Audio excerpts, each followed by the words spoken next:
Bora lá, meu povo! Tá todo mundo estudando? Já estamos pertinho de finalizar os conteúdos programáticos, né? E agora iremos com padrões de concordância verbal e nominal, aula 12. E o tópico aqui é o 10, tá? Tá aí? Padrões de concordância verbal e nominal. Conteúdo muito importante, tá, gente? Esse cai de cheio mesmo. Vamos lá. Tá aí o que seria concordância, né?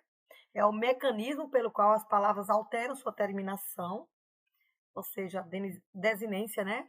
Para que exista uma relação de harmonia entre os termos de uma oração. Existem dois tipos de concordância da língua portuguesa. Temos a concordância verbal e a nominal. A verbal se diz respeito à relação entre o sujeito e o verbo em uma oração. Já a nominal trata da relação entre as classes de palavras, né? Em uma oração. Lembra das classes de palavras? Aquelas 10 que eu pedi para estudar lá no início? São elas. Então vamos lá, gente. Continuando. Observem essas frases, leiam. Ó, nós faremos tudo o que for necessário. A outra tem. Admirava a noite clara, estrelada e singela. Vamos fazer a análise. Parem um pouco e analisem. Ah, mas aqui já tem explicaçãozinha que eu já deixei de um cantinho para vocês, tá? Então vamos lá, o nós. O nós é um sujeito, primeira pessoa do plural, né? Faremos, verbo no plural. Então, ou seja, o verbo concorda com o sujeito em número e pessoa. Número, porque nós é plural, e faremos também está no plural. Por isso concorda em número e pessoa. Quem é a pessoa? Nós. Quem é o número? O verbo no plural. Certo? Isso é concordância verbal. Ficou facinho agora, né? Admirava a noite clara, estrelada e singela. Trouxe para cá, né? Noite é um substantivo feminino, singular. Clara e estrelada, né? Singela. São adjetivos, né? Os adjetivos concordam com o substantivo em gênero e número. Isso é concordância nominal. Ou seja, admirava a noite. Clara, estrelada e singela. Então, gente, tem que ter bastante atenção nesse detalhe, né? Que o verbo admirar, ele está aí concordando, né? Com o substantivo em gênero e número, né? Gênero, quando se refere a masculino e feminino, né? O caso aqui são todas palavras femininas, né? À noite, estrelada terminada em A, clara, né? Singela. E quando se refere número, quando se refere a cada característica, né? Certo? Portanto, o verbo no singular aqui. Concordância verbal. O verbo concorda com o sujeito em número e pessoa. Exemplo, eles gostavam do jeito carinhoso da mãe. Então, eles é o quê? Plural, terceira pessoa. Gostavam é um verbo também está no plural e concorda com o sujeito que também está no plural. Então, o verbo concorda com o sujeito que está no plural, tá certo? Isso chama-se concordância verbal. Agora vamos para os casos especiais da concordância verbal. Concordância verbal com sujeito simples. Sujeito com expressões que indicam quantidade aproximada. Quando mais de, menos de, cerca de, perto de. O verbo concorda com o numeral. Vamos para os exemplos? Cerca de 10 pessoas ganharam o prêmio. Então, quer dizer que o verbo ganharam está concordando com a quantidade de pessoas. São quantas pessoas? 10. Certo? Por isso está aí no plural. Menos de 2 pessoas compareceram. Novamente, 2 e compareceram. Tá? Mais de um senador votou contra a orientação. Não é um? Então, não está no plural, está no singular. Entenderam aí, né? Quando se refere à quantidade, verbo no plural. Como se fala apenas mais de um senador, votou contra a orientação do partido, porque é apenas um, tá certo? Vamos. Sujeito com expressões partitivas, acompanhado das expressões partitivas. O que é as expressões? É a maioria, de, parte de, uma porção de, metade de. O verbo concorda com o numeral ou fica no singular, tá?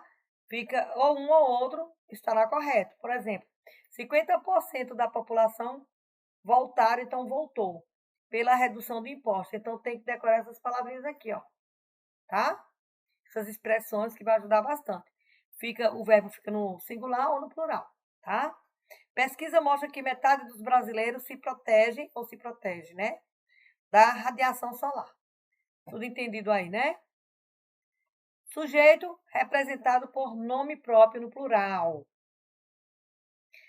O verbo ficará no singular se o nome não apresentar artigo antecedente. Presta atenção no detalhe, tá? Se o nome vier após o artigo, o verbo concorda com o artigo. Vamos ver. Os Estados Unidos são uma nação soberana. Ó, observaram aqui, ó, quando ele diz se o nome não apresentar artigo antecedente, o verbo fica no singular. Por isso que ele não ficou no singular, tá? Se o nome vier após o artigo, o nome, né, os, o verbo concorda com o artigo. Como o artigo é os, então, portanto, o verbo são está concordando com os. É outra regrinha. Estados Unidos ó, como não tem o os, ficou o verbo no singular. É uma nação soberana. Até aí, tudo bem? Quando o sujeito se apresenta, o pronome relativo, quem? Vamos lá. O verbo fica na terceira pessoa do singular. Exemplo, fui eu quem fez o jantar na última reunião de família. És tu quem pede. Ou seja, pronome relativo quem, verbo no singular. Coloquem isso aí na cabecinha. Quando com o sujeito se apresenta o pronome relativo quem. Então, o verbo vai ficar no singular, tá?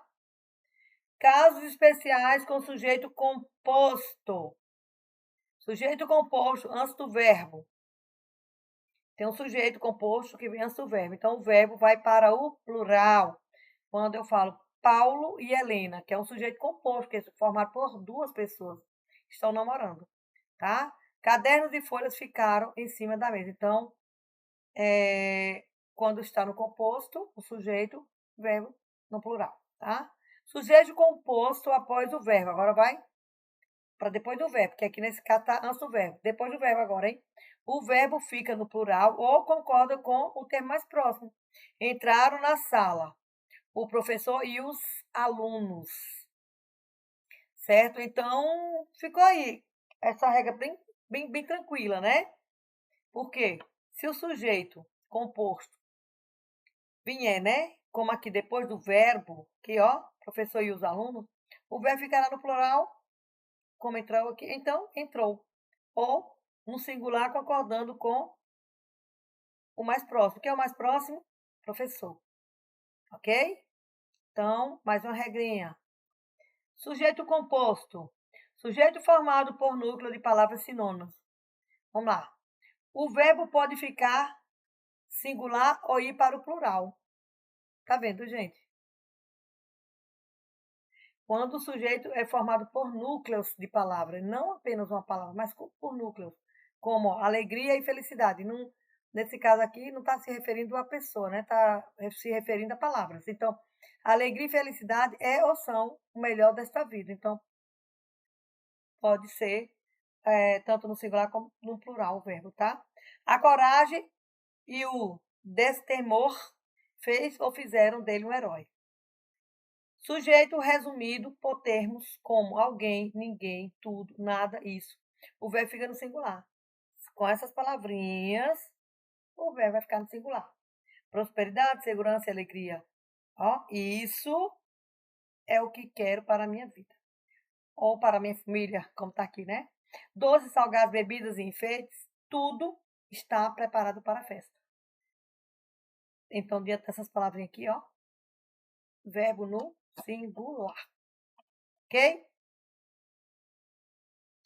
Sujeito formado, essa aqui já foi, né? Isso, vamos para o próximo.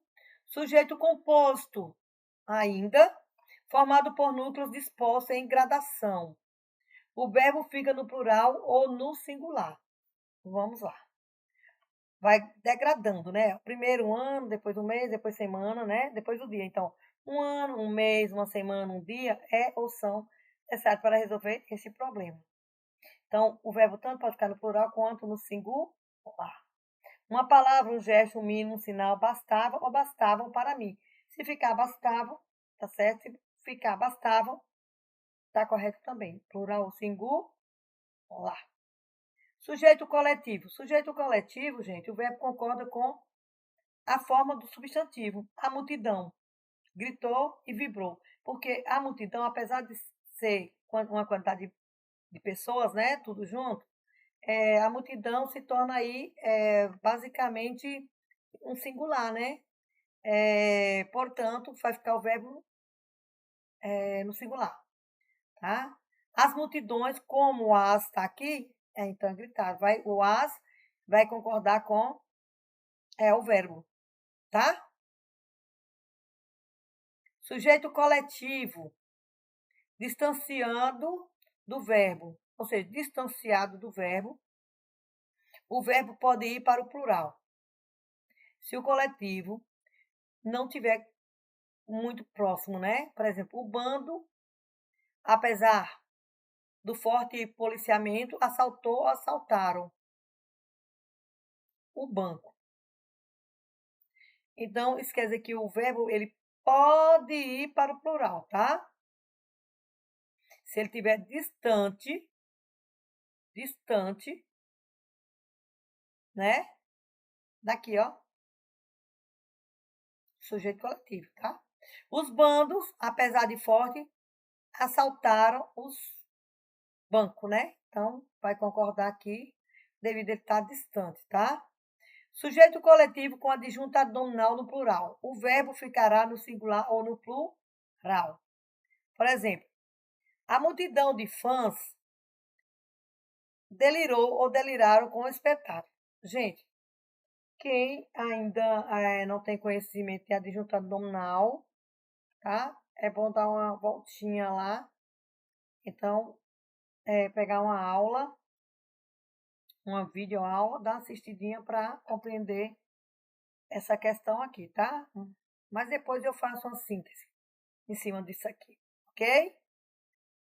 Mas sabendo, né? Fica bem fácil, não é isso? Porque o adjuntado nominal aqui, ó, de fãs. Fãs é o adjuntado nominal, tá certo? Como tá no plural, já colocando aqui, né? O verbo fica no singular ou plural. Delirou ou deliraram, tá? Multidão de fãs. Então, aqui, fãs é o adjuntado nominal, tá? Acho que já deu para compreender um pouquinho, né? Sujeito constituído por pronome de tratamento. Outra regra legal. Isso aqui eu já trabalhei no pronome de tratamento, não foi? Mas vamos lá. Os pronomes de tratamento são pronomes de terceira pessoa. Portanto, tudo que se referir a ele deverá ficar na terceira pessoa. Já trabalhei isso aqui, tá? Vossa Senhoria deve trazer seus documentos. Ou Vossas Excelências devem trazer seus documentos, tá? Vai ficar no singular ou plural, tá?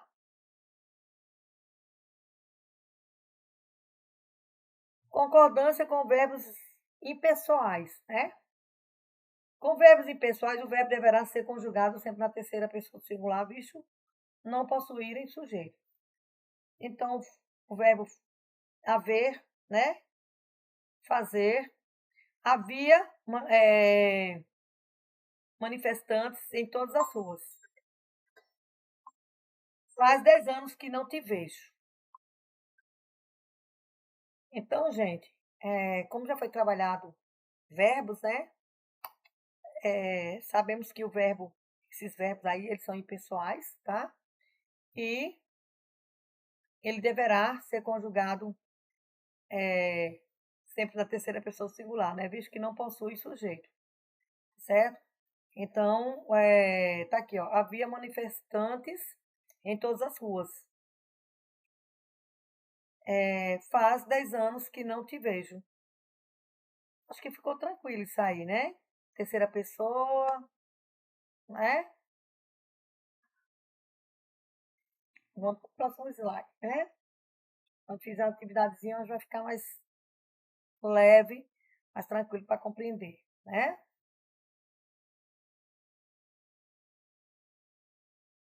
Verbo acompanhado do pronome se apassivador. O verbo concorda com o sujeito que sempre estará presente na oração. Vende-se casa. Casa é vendida. Vendem-se casas. Casas são vendidas. Então, observe que o verbo vai concordar com o sujeito que sempre estará presente na oração. Tá? Então, se é apenas uma casa, então vende-se casa. Se são mais que uma casa, vende-se casas, certo? E voltando aqui, uma questão dessa caiu no último concurso aqui de Petrolina, tá? De 2019. Que é uma questão desse jeito aqui, tá? Verbo acompanhado de pronome se. Índice de indeterminação do sujeito. O verbo fica no necessariamente singular. Por exemplo, precisa-se de funcionários experientes e trata-se de casos delicados. Então, se essa partícula aqui, ele já deixa praticamente o verbo no singular. Tudo isso é regra, gente, tá? E, para finalizar, tá aí, estudar para um concurso na educação é preparar-se para transformar vidas, começando pela sua. Eu vou colocar atividades para que possa explanar melhor esse conteúdo com mais ênfase, ok? Fiquem com Deus e até a próxima aula.